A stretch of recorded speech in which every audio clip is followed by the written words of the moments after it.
Buenas tardes, una vez más en De Celíaco a Celíaco desde Zoom, porque bueno, amerita la pandemia.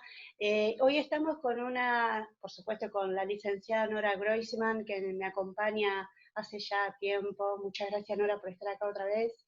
Y con la doctora María Inés Pinto Sánchez, gastroenteróloga argentina, de Santiago, vive en Canadá, es especialista en celiaquía y nos va a contar un poquito por qué está en Canadá, qué hace desde allá con la celiaquía, cómo trabaja con la celiaquía desde allá, y algunas preguntas que ya tiene preparada Nora, que bueno, empezamos con la presentación con la doctora María Inés.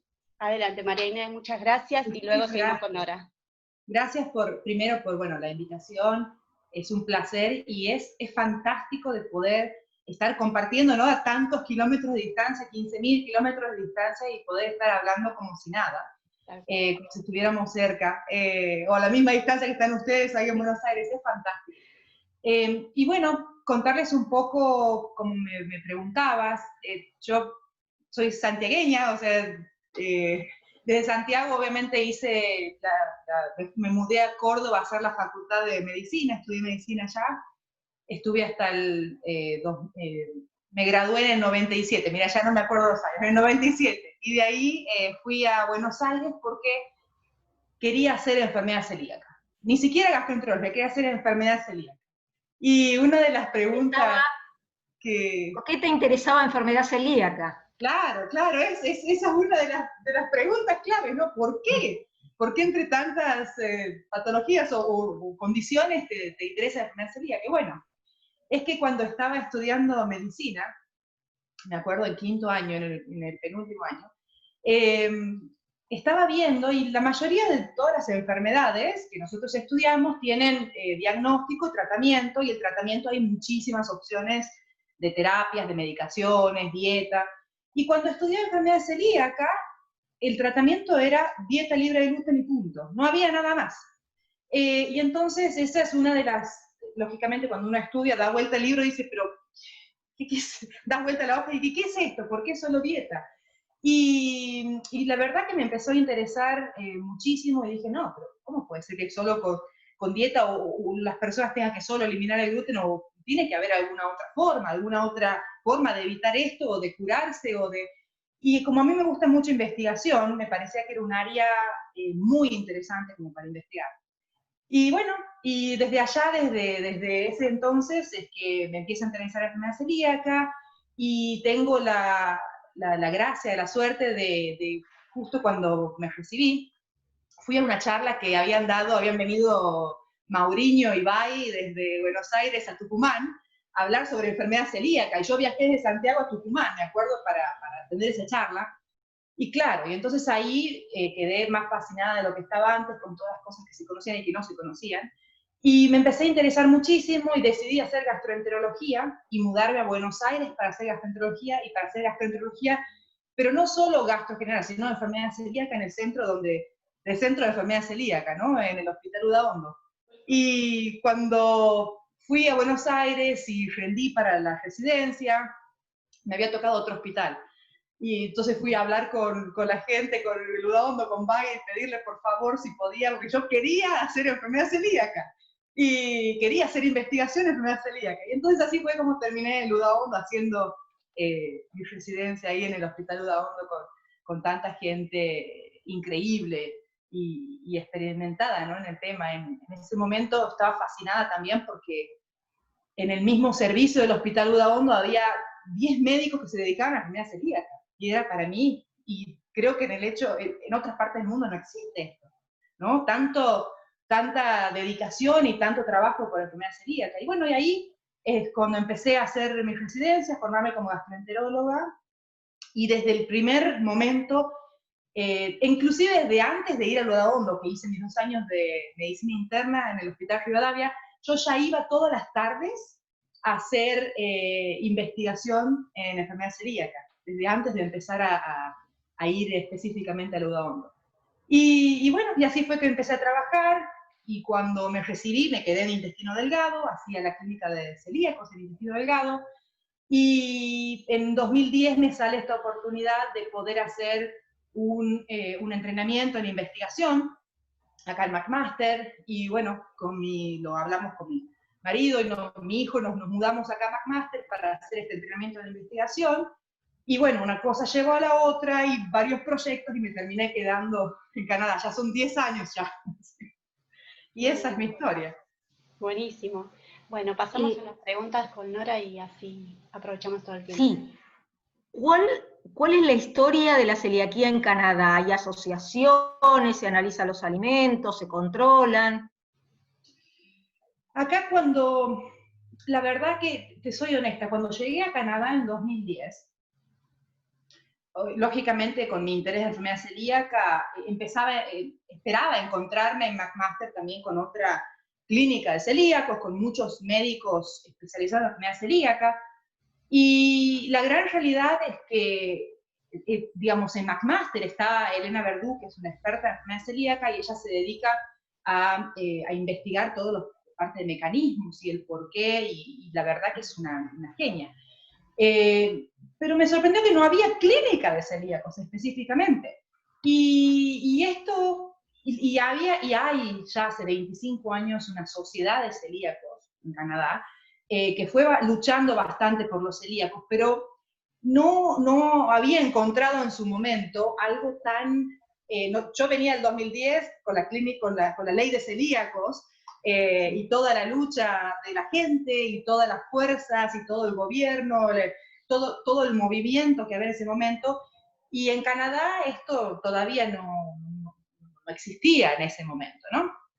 Entonces, con el pasar de los años, digamos, esto se va reforzando, y en este momento, acá, por ejemplo, en la clínica de celíacos, que la de McMaster es la única en toda la provincia, entonces tiene gente de toda la provincia de Ontario, gente de otras provincias también viene, y Canadá es grandísimo, ¿no?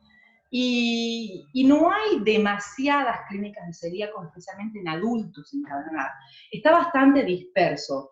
Y una de las cosas interesantísimas también es que el tema del diagnóstico de la enfermedad celíaca en los últimos años ha mejorado un poco, pero todavía creo que falta. Por ejemplo, acá en Ontario, en la provincia donde yo estoy acá, aunque ustedes no lo crean, el test de celíacos no está cubierto por el gobierno. El sistema acá en Canadá es un sistema público, es decir, que si uno va al hospital, como en Argentina, todo está cubierto, excepto por algunos test que son que el paciente tiene que pagar un coseguro, pero en general, la mayoría de los tests y todo está cubierto, pero no el test de celíacos. Y eso es una gran limitación, lógicamente, porque cuando uno no tiene el test cubierto, entonces, lógicamente, lleva a una seria disminución y a un retraso en lo que es el diagnóstico de enfermedad celíaca. Y el tema eso es una cosa que es un tópico y un tema que estamos tratando, por lo menos yo, desde que empecé con la posición acá hace 3 años, estamos luchando y yendo al gobierno y pidiendo con la Sociedad Canadiense de Celíacos que se pueda cubrir el test de celíacos para poder incrementar el diagnóstico. ¿El test serían los anticuerpos? Los anticuerpos antitransglutaminasa, que son los más, digamos, en el momento los más reconocidos, y aunque si uno tiene que hacer un solo test, es el anticuerpo que uno haría, ¿no? Bueno, ninguno de estos test, transglutaminasa, anticuerpos de amidaglobulinina o antihindominas, están cubiertos por el gobierno.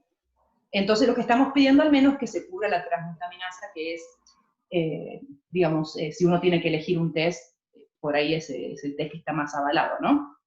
¿La endoscopía para descartar celiaquía la cubren? Claro, la endoscopía está cubierta, pero entonces esa era una de las respuestas del gobierno. Bueno, hagan endoscopía a todos. Entonces creo que hay un poco de falta de información. Si bien la endoscopía sabemos que es un método bastante seguro, con pocas chances de efectos adversos, existen. Y uno Pero no tiene va. otro costo. Y el costo es 25 veces más caro o 30 veces más caro que un anticuerpo. Entonces, sí, eso fue uno de los motivos, porque la endoscopía está cubierta, pero lógicamente uno hace una endoscopía cuando tiene un motivo para ello. El screening de enfermedad celíaca, la detección, la pesquisa de enfermedad celíaca no es un motivo claramente mundial como único método, ¿no? Así que es muy extraño. ¿No hay ninguna ley que hable de diagnóstico temprano o de difusión del tema de celiaquía? Todavía no hay ley de enfermedad celíaca en Canadá. No hay ley como en Argentina, por ejemplo.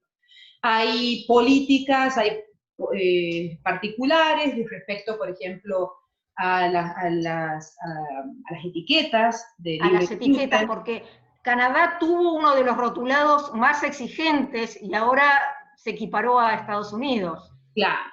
Exactamente. Y esto es una de las regulaciones con Health Canada, que es lo que trataron el tema de las etiquetas, pero no hay una ley entera de enfermedad celíaca como fue la ley argentina, que cubría el tema de diagnóstico, de tratamiento, digamos, diferentes tópicos de enfermedad celíaca.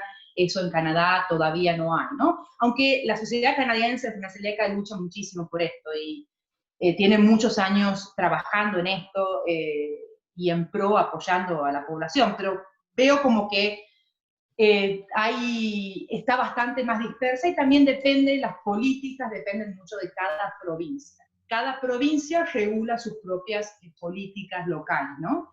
Entonces las leyes son más bien provinciales y entonces Ontario no cubre los tests, pero entonces Alberta sí cubre los tests y entonces otras provincias sí cubren el test. Entonces las políticas van a ser más provinciales. Por lo que vos decís, me hace pensar que en Canadá es más difícil ser diagnosticado celíaco que en Argentina. Tristemente sí, y hay un estudio, hay estudios hechos de cuánto se retrasa en el diagnóstico, ¿no? Y en promedio se retrasa 10 años, 12 años el diagnóstico acá también. celíaca. Pero lógicamente esto va a depender del centro, va a depender como previamente dijimos, el test no está cubierto en la provincia, pero por ejemplo, el hospital cubre el costo. Entonces la clínica ahora de celíacos nuestra está afiliada al hospital, está dentro del hospital de McMaster, ¿no? De la universidad. Entonces el test para nosotros en la clínica sí está cubierto y lógicamente la pesquisa de enfermedad celíaca cambia en un centro terciario, en el hospital, o si viene un gastroenterólogo al hospital con respecto a los gastroenterólogos de la comunidad que tienen menos acceso, ¿no? ¿El hospital es público? ¿Gratuito? El hospital es público, todos los hospitales son públicos, no hay hospitales privados. Y si alguien se quiere hacer el estudio y no lo cubre el Estado, ¿puede pagarlo de manera privada? Mucha gente sí, mucha gente no. El test más o menos cuesta $50, $70 cada uno de estos tests. Una persona tendría que pagar, si uno hace los anticuerpos antidiaminados y los transglutaminados, a $150, $200, lo cual es muchísima plata para mucha gente. Y entonces, como hay gente que lo puede pagar y gente que no, y entonces esto se dificulta, ¿no? Y este es el motivo por el cual uno está tratando de pedir al gobierno de que cubra definitivamente en la provincia de Ontario el test. Claro. ¿Tenés idea si hay estadísticas de si se puede calcular qué porcentaje de celíacos están diagnosticados o no? Si algún país estudió esto. Sí, hay estudios hechos de screening. De hecho, en Argentina hay un estudio de La Plata, en el cual hicieron un test de screening de enfermedad celíaca y en el cual estiman la prevalencia de enfermedad celíaca en Argentina, ¿no?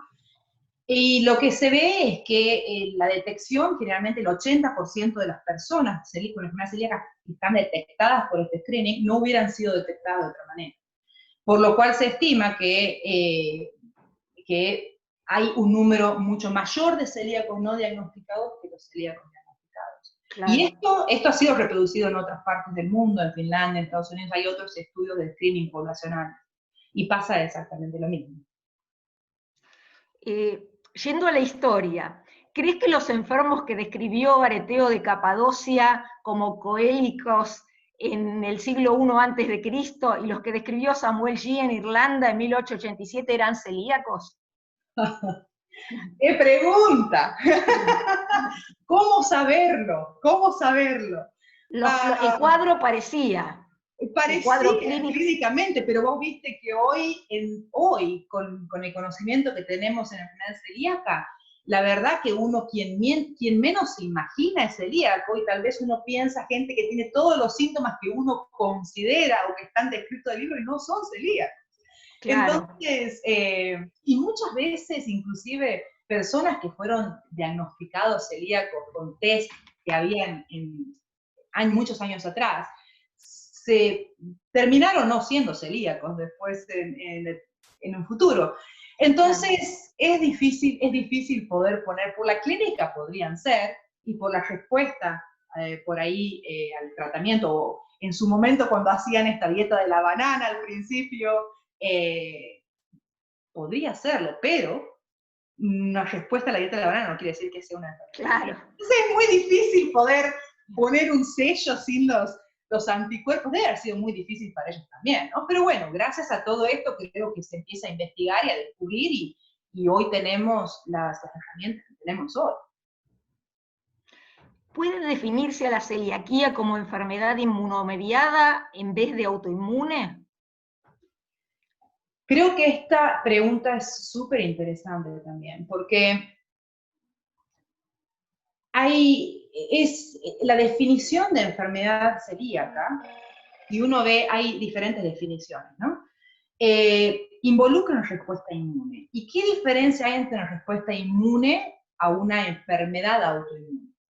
La enfermedad autoinmune es, generalmente el gatillo no se conoce, y se desencadena una reacción inmunológica generando anticuerpos contra el mismo organismo. ¿Qué pasa en la enfermedad celíaca? Pero en la enfermedad celíaca se conoce el gatillo. Entonces, no es puramente autoinmune. No podemos, y aparte hay otros lógicamente, citoquinas inflamatorias, que son proteínas que participan en la inflamación, diferentes en la enfermedad celíaca que en las enfermedades autoinmunes puras. Entonces, creo que es más adecuado, y esto estuvimos hablando con la doctora Verdú, justamente, que es especialista en fisiopatología, esto es más adecuado definir la enfermedad celíaca como una enfermedad inmunológica o inmunomediada en vez de autoinmune puramente. Si bien no porque es totalmente... en otras enfermedades autoinmunes el organismo reacciona contra sí mismo, pero no está muy claro por qué. Exacto. No en cambio, en la celiaquía sin gluten no hay autoinmunidad. Exactamente. Entonces, si uno en la enfermedad celíaca remueve el gluten de la dieta, no hay más autoinmunidad y no hay más anticuerpos.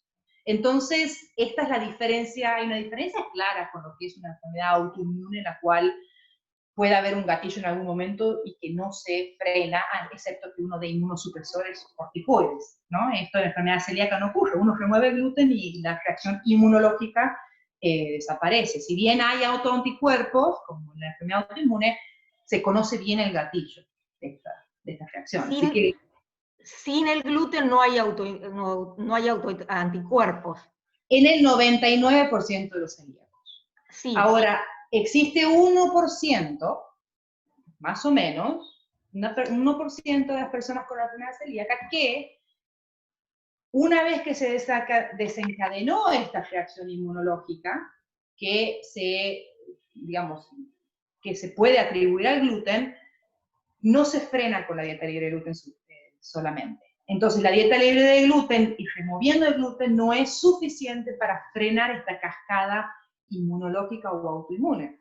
Y sí están los anticuerpos. Y en el menor porcentaje, en el 1% de las personas, y en el caso que esto suceda, sí necesitan los corticoides y inmunosupresores. Pero esto es una población muy pequeñita dentro de todo lo que es la enfermedad celíaca, y todavía hay muchas cosas que no se conocen en esta área, ¿no? El por qué no se trata. Ese 1%, en general, ¿es de celíacos con diagnóstico tardío o se da en niños también? En niños no se da. En niños no se da. Cuando uno habla yo no veo niños, por lo cual no puedo hablar de mi experiencia, pero hablo con otros pediatras, gastroenterólogos, especialistas en enfermedad celíaca, y cuando uno lee la literatura, en niños no se da esta reacción inmunológica o refractaria en la enfermedad celíaca. Parece que es particular de los adultos.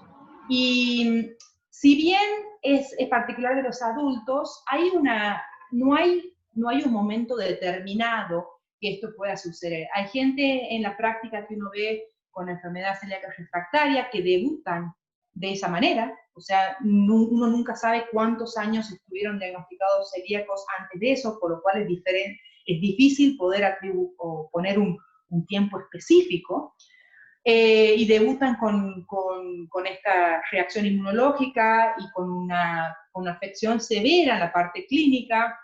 Entonces, cuando uno empieza a estudiar, hace el diagnóstico de enfermedad celíaca, y es lógico y evidente que la dieta libre de gluten no es suficiente, y entonces uno empieza el tratamiento. Y en otros casos, hay celíacos que estuvieron por muchos años intentando hacer una dieta. En algunos casos no fue muy estricta, en algunos casos hubo contacto por algún motivo con gluten, por lo cual perpetuó la inflamación, y después se desencadena esta refractariedad. Es variable, y hay dos diferentes tipos al menos de estos pacientes con enfermedad celíaca refractaria, ¿no? que son tratados de forma diferente. Algunos tienen un pronóstico un poco mejor que los otros. Así que, pero bueno, todavía hay muchas cosas para entender y para investigar y para evaluar de por qué ocurre esto en esta mínima proporción de... Siempre escuché que había refractarios tipo 1 y tipo 2. ¿Se sigue clasificando así? Se sigue clasificando tipo 1 y tipo 2. Dentro de una... dentro de, no me acuerdo si el 1 o el 2, algunos he escuchado en congresos que pueden revertir con una dieta natural o dieta Fasano. No puede tener que ver con las mínimas cantidades de gluten que ingieren los alimentos ultraprocesados. Claro,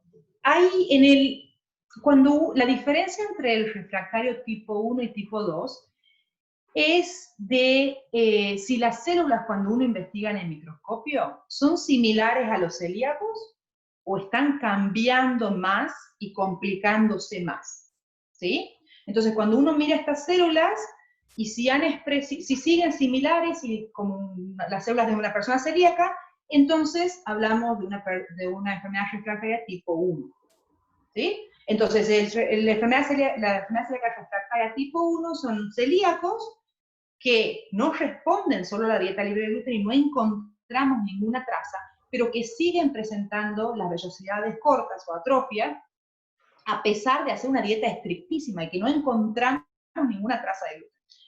Y en cambio, la persona con enfermedad refractaria tipo 2, cuando uno ve al microscopio esta célula y hace test muy específicos para teñir estas células y teñir algunos receptores, que son partecitas mínimas de las células, estas células cambian.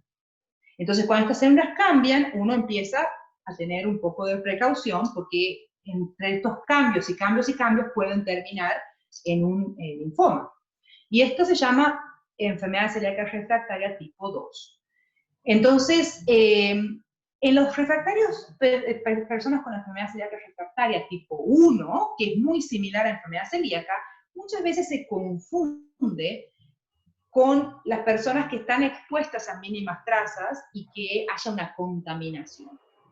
Entonces, estas mínimas exposiciones que pueden perpetuar la reacción inmunológica, si uno no encuentra estas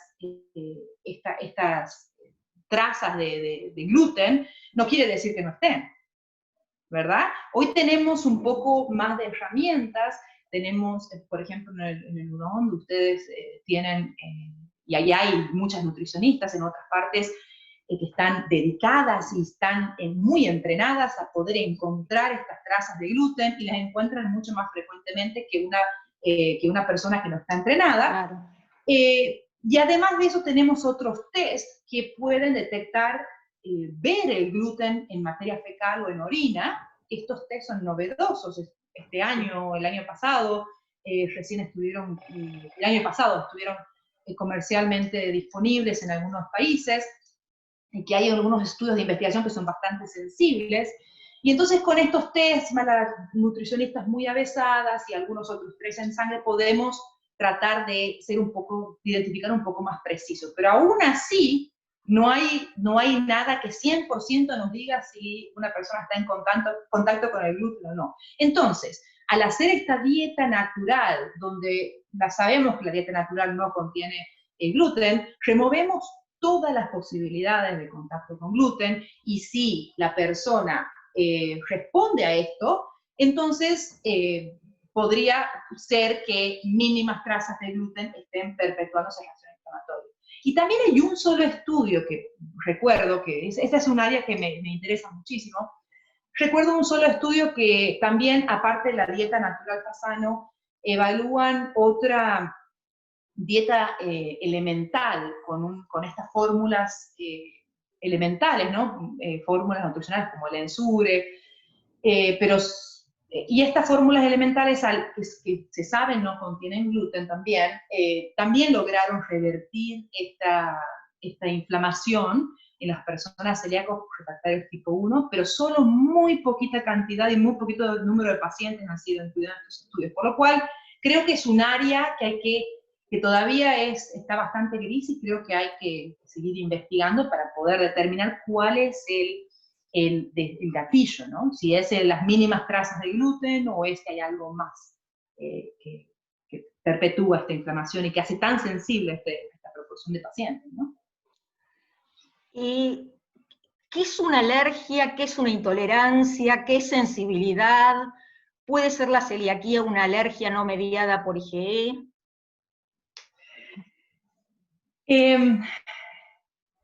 Una alergia generalmente es una reacción inmunológica, pero que está causada por otras, en general, mediada por IgE. Hay alergias que no son IgE y que son tipo IgG, pero la gran mayoría de las alergias son mediadas por IgE. Y la alergia al gluten, por ejemplo, o al trigo, no podemos decir alergia al gluten, alergia al trigo, digamos, que también estas personas tienen que hacer una dieta libre de gluten o de trigo de por vida, porque tienen una alergia, una reacción inmunológica. Cuando la forma de diagnosticar es diferente a la enfermedad celíaca. Cuando uno hace esta detección para la alergia al trigo, uno va a buscar anticuerpos IgE, ¿sí? Inmunoglobulina E, que va a estar elevada, y esta persona va a tener síntomas un poco diferentes. Puede tener síntomas gastrointestinales, o puede tener síntomas respiratorios, o puede tener rash, puede tener un rash, un eczema, o una erupción, y estas son más tipos alergia. Hay alergia al trigo, que es una entidad diferente a lo que es la enfermedad celíaca. La enfermedad celíaca, en general, los anticuerpos son mediados más por IgA, y hay anticuerpos IgG también, y hay diferentes clasificaciones de reacciones inmunológicas, ¿no? Y la enfermedad celíaca creo que es bastante compleja, porque no es solo un tipo de reacción, ¿no? Este H1-2 tiene diferentes combinaciones de reacciones inmunológicas. Pero, básicamente, cuando uno va a detectar estos anticuerpos específicos, transglutaminasa, IgA, ordeaminados IgG, que son diferentes y que darían negativos en una persona que tiene una alergia al trigo. Son diferentes mecanismos, diferentes factores involucrados en estas reacciones, esta cascada inmunológica. Estos son, ahora, ambas son reacciones inmunológicas con diferentes factores involucrados. Cuando uno habla de una sensibilidad, ¿sí? Entonces, generalmente es una reacción diferente a la enfermedad celíaca. Hay muchos, es muy interesante porque hay muchos, en el pasado se consideraba la enfermedad celíaca como una sensibilidad al gluten. Y en muchos papers, cuando uno lee, confunden y todavía, digamos, hablaban de enfermedad celíaca como una sensibilidad al gluten. Pero hoy se sabe que hay diferencias entre lo que es una sensibilidad al gluten y ahora se la llama sensibilidad al gluten o trigo no celíaca. Porque para diferenciarla de lo que es la enfermedad celíaca. La reacción, que puede haber una reacción inmunológica, es mucho más leve que en la enfermedad celíaca y no lleva a esta inflamación importante en el intestino como en la enfermedad celíaca.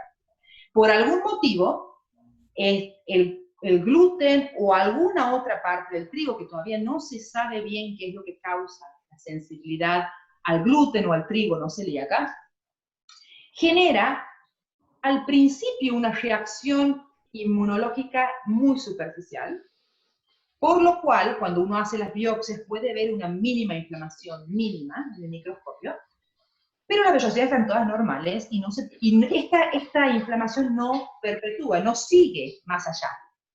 Y no se forman los autoanticuerpos como en la enfermedad celíaca o con transaminasa. Si bien puede haber generar algunos anticuerpos que son muy inespecíficos y hoy se sabe que no están solo gatillados por el gluten, que se llaman antigliadinas. Estos anticuerpos son muy inespecíficos y pueden estar aumentados inclusive en personas con intestino irritable, en personas con otras, por ejemplo, con enfermedades inflamatorias, son muy, muy inespecíficos. Cualquier situación que lleve a una alteración de lo que es la permeabilidad del intestino, o la gente le llama, ¿cómo se dice? Leaky gut, el intestino permeable en español. Cualquier cosa que lleve a que el intestino sea más permeable o más poroso, entonces puede llevar a una reacción transitoria y generar estos anticuerpos, con los cuales son bastante inespecíficos. Si uno hace estos anticuerpos, pueden estar aumentados en personas con sensibilidad al gluten, pero también pueden estar aumentados en otras situaciones. Entonces, ya casi que no se hacen estos anticuerpos, casi que no se estudian. Un tema, un momento. Nos quedan 8 minutos de grabación. Tal vez podríamos hablar también del tema el test que tiene acá la doctora para proponer. En cualquier cosa, si se llega a cortar, volvemos a reiniciar con el mismo ID y con la misma contraseña. ¿Les parece? Perfecto. Pasamos a ese tema y cualquier cosa, si nos queda corto, volvemos a retomar. ¿Dale? Perfecto. Dale. Bueno, el tema es si somos los celíacos más propensos a desarrollar un cuadro grave de COVID y qué variables están estudiando como para medir el riesgo de COVID en celíacos y por qué no se consideraron las alergias respiratorias como variables. Bien. El riesgo de presentar COVID en una persona con enfermedad celíaca, si es mayor o no con alguien que no es celíaco, no se conoce. Pero esta es una pregunta que surge de la gran mayoría de los pacientes de la clínica. Y me lo trajeron a mí en mi clínica cada vez que cuando esto surgió me preguntaban. Entonces, ¿y yo como celíaco qué hago? ¿Tengo mayor riesgo de tener COVID porque tengo una enfermedad inmunológica? Y entonces todos mis pacientes estaban preocupados, pero esto no pasaba solo a mis pacientes, le pasaba a todos los celíacos en Argentina. Entonces mis colegas empezaron a decir, sí, empecemos a hacer un estudio de colaboración. Y eso, entonces en este momento, como no sabemos la respuesta, estamos haciendo una encuesta para evaluar si el riesgo de tener o de contraer COVID es mayor en celíacos que no celíacos. Entonces nosotros estuvimos haciendo la encuesta por como un mes en celíacos y más de 10.000 personas en el mundo celíacas contestaron esa encuesta. Así que gracias a todos los que contestaron. Y ahora estamos en el proceso de reclutar y de poder evaluar la misma encuesta en personas no celíacas para que podamos hacer la comparación. Esta encuesta está disponible en internet y se puede acceder por el link https, lo tengo acá, is.gd/celiacovid. Entonces, después si pueden Sí, después poner... lo sumamos a la presentación. Sí, fantástico. Y es muy fácil, es muy simple. Con 1 minuto podemos tratar de responder las mismas preguntas. Y entre esas preguntas hay factores que se conocen o que se han considerado que predisponen a mayores complicaciones por COVID, como son problemas cardíacos, problemas respiratorios, problemas diabetes, por ejemplo, embarazo, y entonces todos estos factores que podrían llevar a mayor complicación. El tema de las alergias o de asma o infecciones respiratorias crónicas fueron todos englobados en esta pregunta de trastornos respiratorios crónicos. Dice POC. Está como en paréntesis, ¿o no? Está como EPOC. Claro, bueno, enfermedades pulmonares, sí. Puede ser, tienes razón, puede ser que la idea era de como poner como un ejemplo, porque hay gente que tiene enfermedad pulmonar obstructiva crónica que es como una parte de trastorno respiratorio. Es verdad, pero la idea era que las personas que tienen trastornos respiratorios crónicos, asma o algún otro problema respiratorio, puedan identificarlo ahí. Y para poder ver, pero esto no creemos que va a aumentar el riesgo de contraer, sino que podría complicar el proceso, porque uno de los factores que afecta al virus es la parte de los pulmones, y entonces podría, cuando una persona ya tiene sus pulmones enfermos, podría llevar a mayor riesgo de complicación. Todavía entonces, no sabemos. Lo que ustedes toman como riesgo son las enfermedades que pueda tener un celíaco paralelamente a la celiaquía, no en sí la celiaquía. No lo sabemos, no lo sabemos, por eso evaluamos lo que son los factores de riesgo considerados para complicaciones en el coronavirus. Y no preguntamos en forma muy detallada el tema de enfermedades paralelas a la enfermedad celíaca, pero porque queríamos saber, digamos, el riesgo comparado con las personas que no son celíacas. Entonces la idea era hacer... Claro, llamo paralelas a la enfermedad cardíaca, respiratoria, exacto. No las asociadas, sino enfermedades que no están relacionadas generalmente con enfermedad celíaca, pero si los celíacos los padecemos más, tenemos más riesgo de enfermarnos graves. Exacto. Y también la otra cosa importante es que considerar, porque mucha gente también cuando ve esta encuesta se asusta y dice, uy, ¿cómo es que tenemos un riesgo? Porque la persona que no se lo preguntó, ahora después de esta encuesta se lo pregunta. Entonces es importante por ahí aclarar que si uno tiene que pensar o jugarse por una respuesta, uno pensaría que especialmente una persona con enfermedad celíaca que tiene su enfermedad celíaca controlada y que está haciendo la dieta normalmente y que no tiene inflamación, no tendría por qué tener un mayor riesgo. No lo sabemos, pero lo vamos a ver. Por eso preguntamos en la encuesta cómo hacen la dieta y cómo está su enfermedad celíaca, porque creemos que sí eso va a ser un factor predisponente. Si una persona con enfermedad celíaca está con una enfermedad activa y está con toda una inflamación sistémica y no está haciendo bien la dieta y perpetúa esa inflamación, tal vez haya un mayor riesgo, no lo sabemos. Pero en principio, tratar de tranquilizar un poco de que hasta ahora no hay nada probado, posiblemente no lo haya, pero queremos poder dar una respuesta un poco más basada en la evidencia, ¿no? En la evidencia científica. Así que pedimos ayuda a la gente de la población general, si ustedes, todos los familiares de las personas celíacas, que también pueden ayudarnos a completar la encuesta para que podamos hacer esta comparación y tratar de ver un poco más con números como si esto es así o no, si es que hay un riesgo o no. Perfecto. Bueno, ¿algo más que te quedó para decir, doctora? Te queda un minutito para que así cerramos el programa y nosotros nos despedimos con el último mensaje de la doctora María Inés Pinto, que la verdad fue un placer y muchas gracias. Así que lo último que tengas para decir, nos mandás por mail el link, ¿sí? Perfecto. ¿Sí? Más que nada agradecer a ustedes por todo el trabajo que ustedes hacen para la comunidad, que es increíble, y agradecer a todos los celíacos y a toda la comunidad por el apoyo, ¿no? Y por la lucha la lucha para poder encontrar un mejor tratamiento, una mejor calidad de vida para todas las personas con enfermedad celíaca. Muchas gracias y compartimos la misma pasión, así que... Bueno, cuando quieran, te queremos sano, decirle sí al diagnóstico temprano en celiaquía, es necesario, salva vidas. Gracias, Nora, por estar acá con nosotros. Gracias, doctor.